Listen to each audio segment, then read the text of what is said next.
민주당은 청년, 신혼부부 등 미래 세대를 위한 주택 공급을 최우선 순위에 두겠습니다. 청년과 신혼부부에게 지금 필요한 것은 일자리와 생활 기반이 갖춰진 도심에서 안정적으로 살아갈 수 있는 집입니다. 이제 부동산 정책도 미래 세대의 삶을 중심에 놓고 획기적으로 바뀌어야 합니다.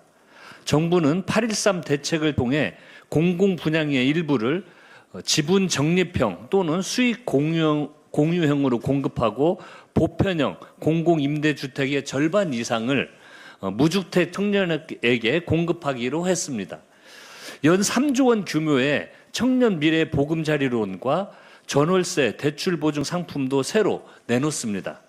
용산공원 부지 활용 방안도 직장과 주거가 가까운 곳에 미래 세대가 감당할 수 있는 양질의 주택을 마련한다는 관점에서 차분하게 논의해야 합니다. 용산공원 조성특별법은 2007년 노무현 정부에서 제정됐습니다. 당시에는 부지 전체의 공원화가 국민적 합의였습니다. 그러나 그로부터 20년 가까이 흘렀습니다. 청년과 신혼부부의 주거 현실도 서울의 주택 수요와 인구 구조도 크게 달라졌습니다.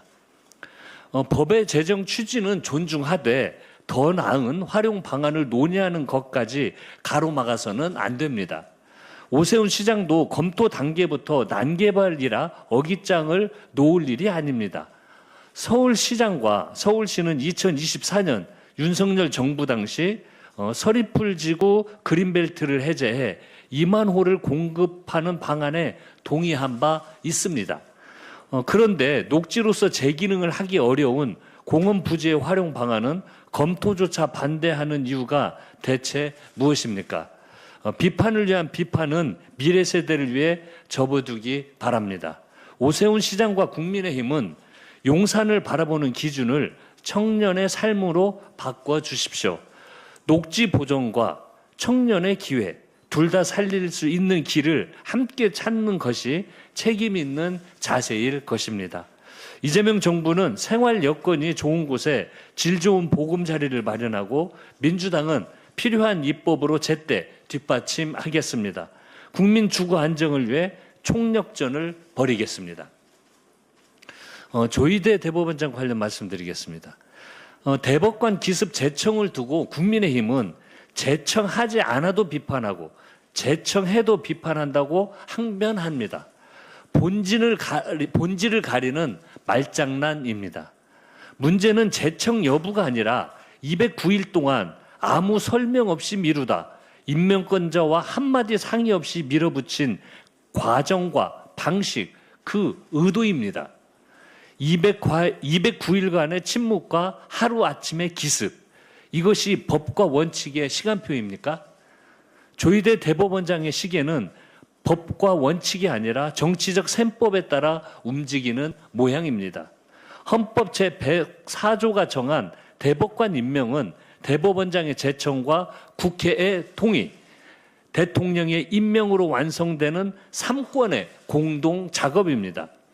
대법원장은 임명 제청권을 가장한 일방적 통보로 헌법에 보장된 대통령 임명권에 대한 중대한 침해를 했고 대통령 임명권을 사후 추인 도장으로 전락시키려 하고 있습니다.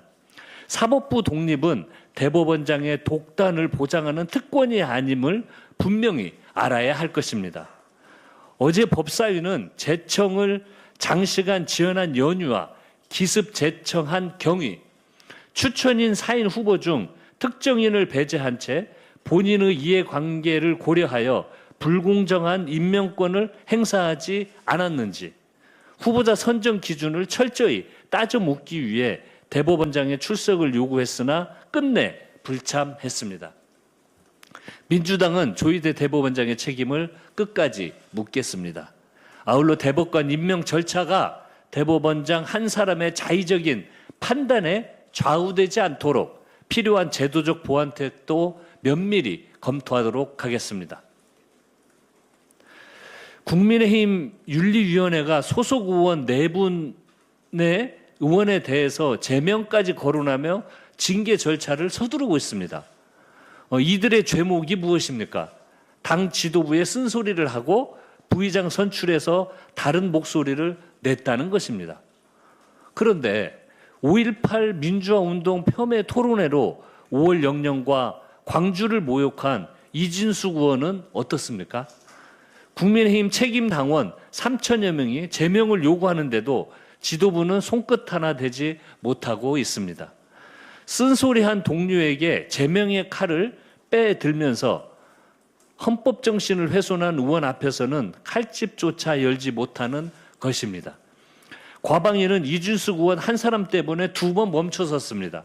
첫 회에는 방통위원장 출신 피고발인 당사자라는 이해충돌 문제로 파행했고, 어제 두 번째 회의는 5.18 폄훼 문제로 또 파행했습니다. 정작 본인은 사과는커녕 내가 왜 중대 범죄자냐고 항변하며 자신을 향한 비판을 집단 괴롭힘이라 했습니다. 5월 영령들 앞에서도 과연 그렇게 말할 수 있습니까? 집단의 폭력이 무엇인지 1980년 5월 광주가 온몸으로 증언하고 있습니다. 학살을 미화하는 자리를 만들어 놓고 자신을 피해자라 부르는 것이야말로 광주에 대한 두 번째 모욕입니다. 시대와 사람에 대한 공감 능력이 없는 사람인 것 같습니다. 정말 국회의원으로 인정할 수가 없습니다. 국민의힘은 이진숙 의원을 징계 안 하는 정당이 아니라 징계 못하는 정당이 됐습니다. 국민의힘이 못하면 민주당이 하겠습니다.